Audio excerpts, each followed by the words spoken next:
You turn my mourning into dancing. You turn my mourning into dancing. 'Cause your love changes everything. Your love changes everything. Oh, there's something about your love. Something about your love changes everything in my body. Oh, something about your love. Something about your love changes everything. It changes everything. Something about your love. Something about your love changes everything. It changes everything. Something about your love. Something about your love changes everything. Changes everything. Something about your love. Something about your love changes everything. Something about your love. Something about your love changes everything. Changes everything. Something about your love. Something about your love changes everything. Changes everything. Something about your love. Something about your love changes everything. You turn my mourning into dancing. You turn my mourning into dancing. You turn my mourning into dancing. You turn my mourning into dancing. You turn my mourning into dancing. Something about your love. Something about your love changes everything.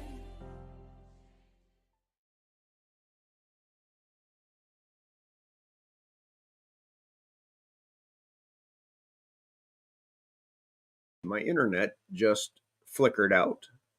All right, I'm gonna have to look at that.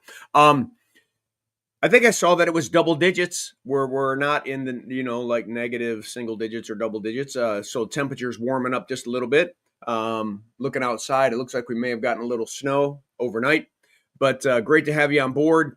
I am going to say hi to a few people and then get this devotion done and go figure out what's wrong with my internet. Let's see, Ken Gooch. Good morning, fellow brothers in arms. I'm out there on X. Chuck, shalom, gentlemen. Brian Flaming, good morning. Chris Connolly, good morning. My cousin, Dave Donnelly, good morning. Bert Reggiani, good morning. Shane, good morning. Plus quite a few others. All right, we're looking at the book of Judges. It comes after the book of Joshua. And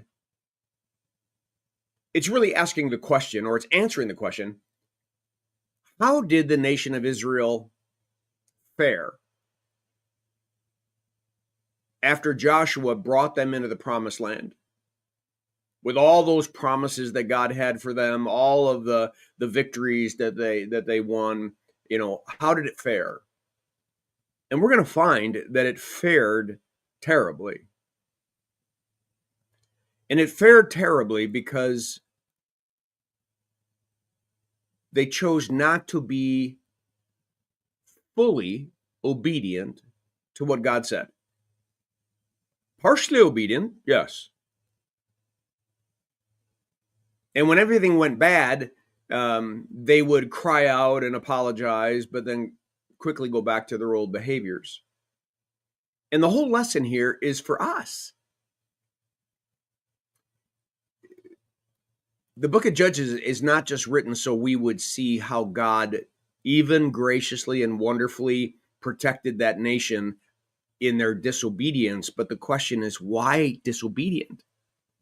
My goodness, you got into a promised land. You took over nations. I mean, you took over territories that had homes and villages and crops and vineyards. And I mean, God was exactly right. He took you out of a desert, out of slavery, out of a desert, and put you into a promised land. And he asked for one thing. Believe me. Right? The phrase that plagues me, why do you call me Lord, Lord, and don't do what I say? Jesus says. Like, if he's really the Lord, then why aren't we doing what he says? If he's really God and he saved us, why wouldn't we just do what he says? Why would we say, well, this can't be too bad. Maybe if we just do this little bit of a thing. What? You know how we wouldn't even put up with that with our kids when they were growing up. And here we are as adult Christians, many times doing the same thing, rationalizing our way out of God's word and doing something different. Well, that takes us to our reading. And we're in Judges chapter 2. And we're going to look at verses 1 through 10. It's called Israel's Disobedience. Now the angel of the Lord went up from Gilgal to Bochum. Bochum is a place. And he said, I brought you from Egypt and brought you into the land that I swore to give your fathers. I brought you. You didn't bring you. I brought you. I said, God said, I will never break my covenant with you, and you shall make no covenant with the inhabitants of this land. You shall break down their altars, but you have not obeyed my voice. What is this that you have done?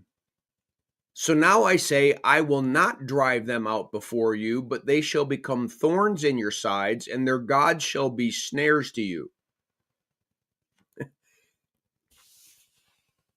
I mean, you might say, well, he's punished. No, what he's saying is, I'm going to let you face the natural consequences of being disobedient to me.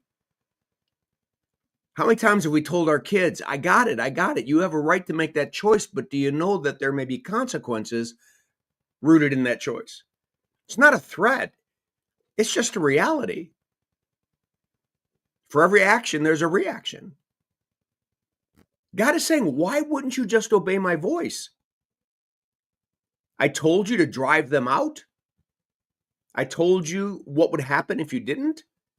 And now what's going to happen is these very nations that you think that you're controlling because you've put them into slave labor, they're going to grow up and become a thorn in your side, and their God shall be a snare to you.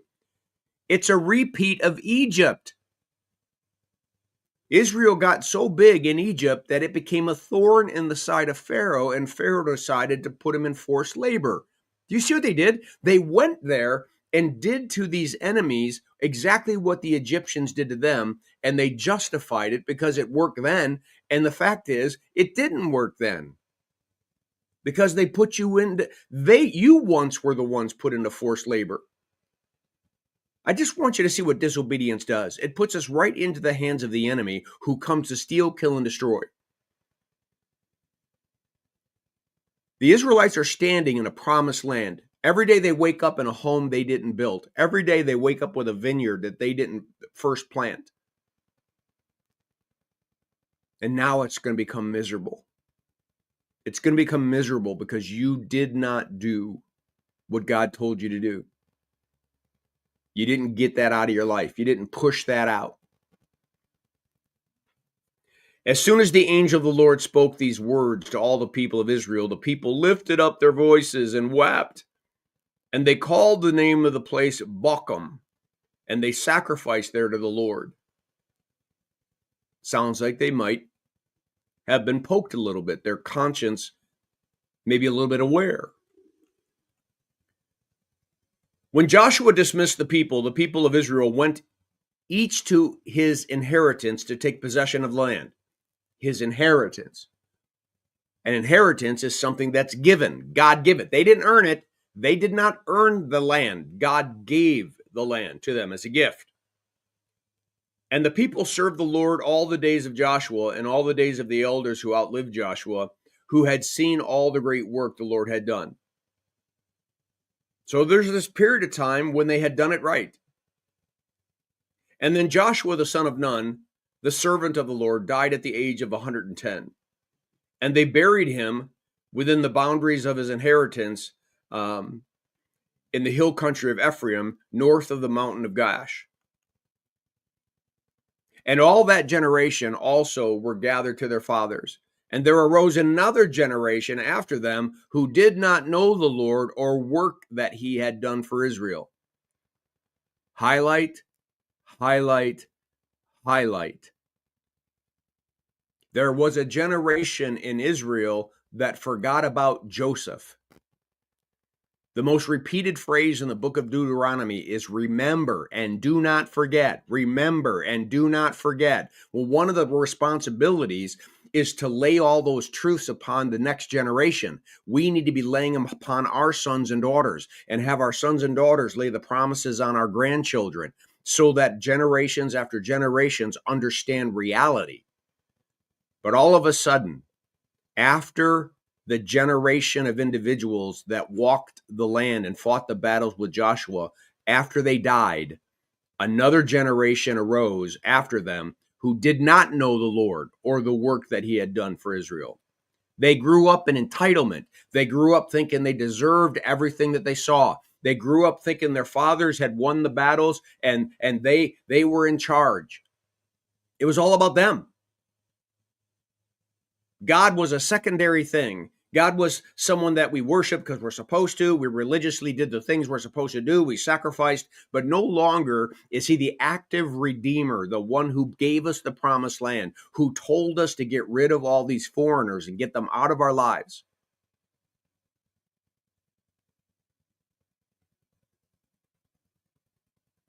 So part of their disobedience is that their parents and grandparents failed to impress upon their hearts. Deuteronomy 6, the Shema. Hear, O Israel, the Lord our God, the Lord is one. Love the Lord your God with all your heart, mind, soul, and all your strength. A little bit down it says, and impress these words upon your children. Talk about them when you lie down and when you wake up and when you're walking along the road. We have a responsibility not to live a solo faith to the day we die, 40, 50 years of being a Christian and then not sharing it even with our children, not impressing it on them, not making them see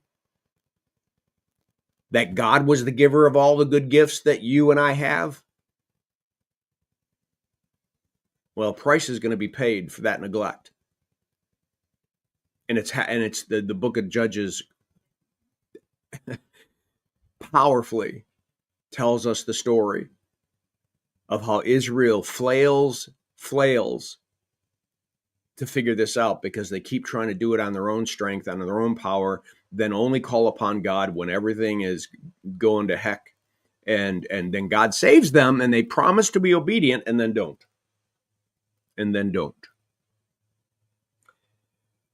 All right, I'm going to stop there. I could go on preaching, but I think this verse 10, we should ask ourselves the question, and some of us that later in our ages, are we leaving a generation after us who doesn't know the Lord or doesn't know the works that he has done?